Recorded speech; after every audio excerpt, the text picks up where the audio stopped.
కార్తీక పర్వతం అరుణాచల అగ్నిలింగం. ఈ అంశం తమిళనాడులోని అరుణాచల క్షేత్రం తిరువన్నామలై మరియు అక్కడి కార్తీక పౌర్ణమి నాడు వెలిగించే అఖండ దీపం యొక్క కథ. దీనిని లింగ పురాణం మరియు స్థల పురాణాలు వివరిస్తాయి. కార్తీక పౌర్ణమి రోజున ఆలయాల్లో కాకుండా ఏకంగా ఒక పర్వతంపైనే మహాదీపాన్ని వెలిగించే ఒక అద్భుతం గురించి మీకు తెలుసా? అదే అరుణాచల మహాదీపం. ఈ మహాదీపం వెనుక ఉన్న శివలింగ రహస్యాన్ని లింగ పురాణం వివరిస్తుంది.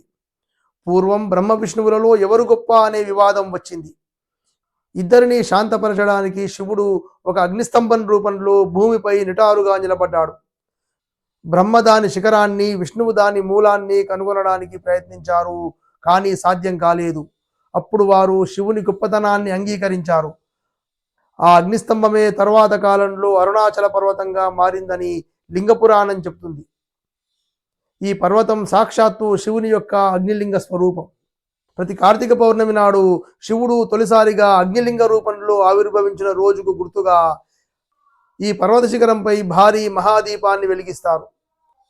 కార్తీక పౌర్ణమి రోజు ఈ పర్వతానికి ప్రదక్షిణ చేసి ఆ మహాదీపాన్ని దర్శిస్తే అగ్నిలింగం యొక్క పూర్తి అనుగ్రహం లభిస్తుంది. కార్తీక మాసంలో తప్పకుండా ఈ కథను గుర్తుకు చేసుకోండి.